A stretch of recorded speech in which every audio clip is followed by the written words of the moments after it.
প্রিয় শ্রোতা, আসসালামু আলাইকুম। আশা করি আপনারা সবাই ভালো আছেন।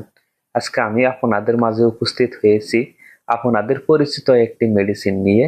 মেডিসিনটির নাম হচ্ছে রুপিন 10। রুপিন 10 mg ট্যাবলেটটির উপাদান কি? রুপিন 10 mg ট্যাবলেটটির উপাদান হচ্ছে রোপাটাডিন INN। রুপিন 10 mg ট্যাবলেটটির প্রস্তুতকারক হচ্ছে আমাদের বাংলাদেশের সুনামধন্য company Ziska pharmaceutical limited. Rupin ট্যাবলেটটির কার্যকারিতা কি?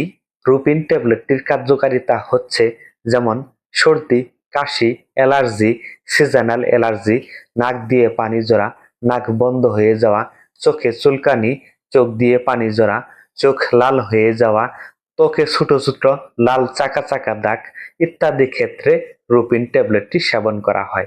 রুপিন ট্যাবলেটটির সেবনের নিয়ম হচ্ছে একজন প্রাপ্তবয়স্ক রোগীর ক্ষেত্রে একটি করে ট্যাবলেট দৈনিক একবার সেবন করা যেতে পারে। তবে রুপিন 10 মিলিগ্রাম ট্যাবলেটটি সেবনের পূর্বে অবশ্যই একজন রেজিস্টার্ড চিকিৎসকের পরামর্শ অনুযায়ী সেবন করা উচিত। গর্ভ অবস্থায় ও স্তন্যদানকারী মায়েদের ক্ষেত্রে ব্যবহার। গর্ভ অবস্থায় ও স্তন্যদানকারী মায়েদের ক্ষেত্রে রুপিন ট্যাবলেটটির সেবনের প্রয়োজন হলে অবশ্যই একজন চিকিৎসকের পরামর্শ নিতে হবে, কারণ রুপিন ট্যাবলেটটি গর্ভ অবস্থায় ও স্তন্যদানকারী মায়েদের ক্ষেত্রে সেবনের সঠিক কোনো তথ্য নেই।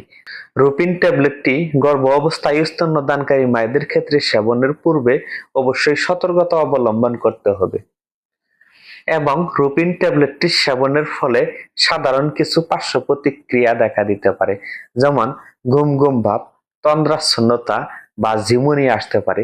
তাই রুপিন ট্যাবলেটটি সেবনের পরে গাড়ি চালানো বা ভারী যন্ত্রপাতি চালানো থেকে বিরত থাকুন। আমাদের ভিডিওগুলি ভালো লাগলে প্লিজ একটি লাইক করুন। প্রতিদিন মেডিসিন বিষয় ভিডিও পেতে চ্যানেলটি সাবস্ক্রাইব করুন অথবা পেজটি ফলো দিয়ে আমাদের পাশেই থাকুন। সেবা নিন, সুস্থ থাকুন, সুন্দর সুস্থ জীবন গড়ুন। আপনার সুস্বাস্থ্যই আমাদের একান্ত কাম্য।